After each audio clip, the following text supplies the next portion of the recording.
So, Farron, thanks for joining me. And let's dive right into this week. The week started off with largely the same theme that the Trump administration has been pursuing in one form or another since the day that Donald Trump rode down the escalator to announce his candidacy in 2015, which is an assault on immigrants.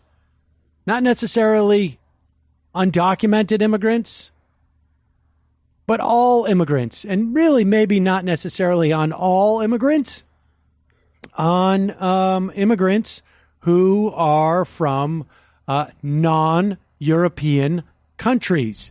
Like the president said, countries like Norway. I'm trying to bring out the theme here from countries that are not primarily, or these immigrants who are not primarily considered white. And Donald Trump did that in the form of sending Ken Cuccinelli out there. There has been on the books, as you know, really for 150 years or so, a law about public charge that if you are an immigrant coming into this country or are in this country and are looking for a pathway to citizenship or permanent residence here, because maybe you have family or you're getting married or something to that you need to prove that you will not become a public charge. One of the ways in which you could do that, and one of the way that it's been working basically since the mid 90s, public charge is a pretty vague, becoming a public charge is a pretty vague sort of assessment, right?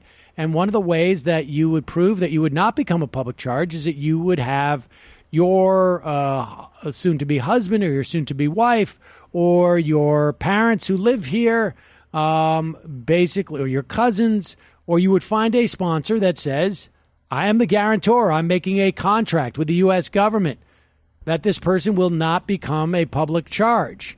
And that has been quite effective.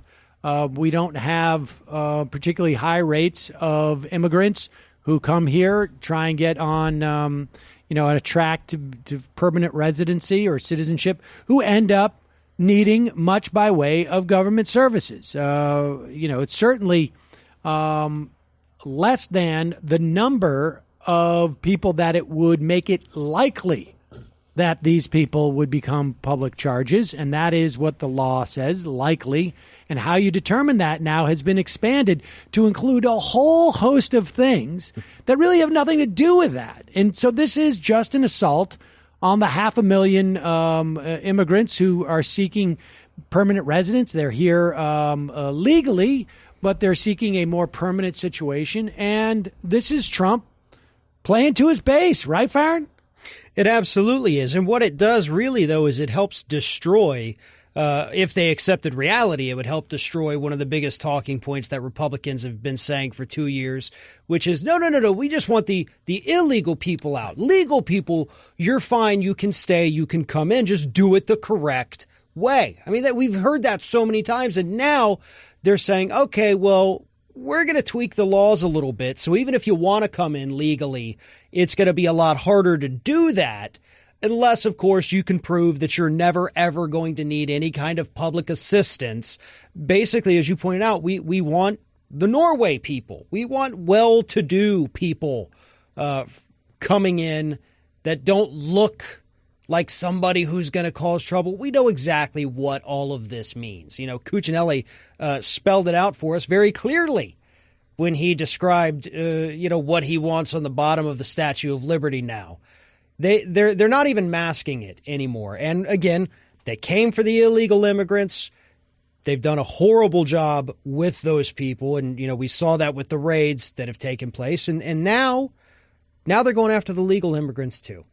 And this is exactly what a lot of us said. There's always a progression. It's always going to get worse. And here it is, laid bare this week. And I would add that they're not just going after those who are literally in line to immigrate here, right?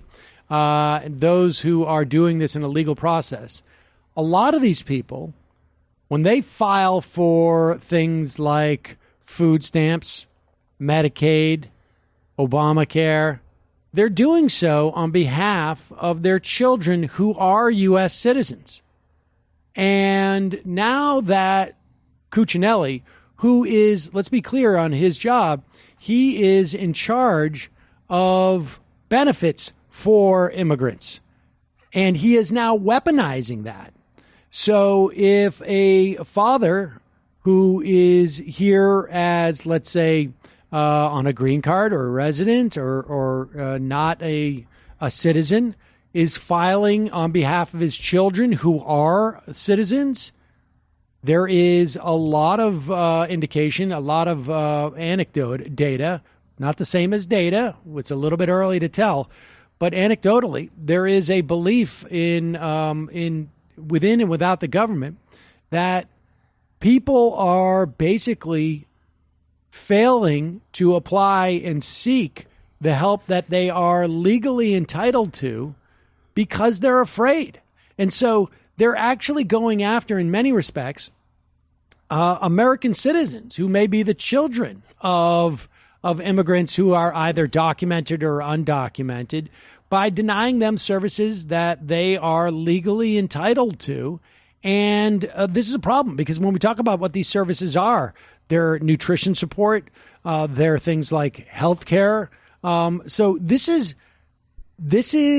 the program here, the project, the Stephen Miller Project, is not, like you say, limited to undocumented immigrants. It is not limited to legal immigrants. It is largely an assault on this entire community, regardless of their immigration status and or their citizenship, for that matter. And so, you know, this is where, when people talk about the idea of how immigration plays into things like white supremacy and plays into prejudice, this is what we're talking about. Well, you know, the other thing, too, and you mentioned this, was he's doing this to appease his base. We know this. We've known this. The question is, does it work this time? Right. Obviously, 2015, 2016, when he's running on this platform, the economy was recovering. It was not statistically as good as it is today, even though I know we're going to talk about that hopefully later, that it's really not as good as it seems. But nonetheless, you did have people who were suffering. They needed someone to blame. Trump gave them someone to blame. Now, is it going to work? Because kind of the gig is up a little bit. I mean, aside from the hardcore Ann Coulter, let's kick them all out people, average American citizens agree that immigrants coming into this country is a net good. Yep. You know, the photos and videos that we saw last week from Mississippi, those are going to be in textbooks, in history books, you know, in probably just a few years about this dark time. Let's take a quick break. We'll talk a little bit more about this. We'll talk about Donald Trump's assaults on other parts of our government as well. We got to take a quick break. I'm Sam Seder. This is Ring of Fire Radio. We'll be right back with Farron Cousins after this.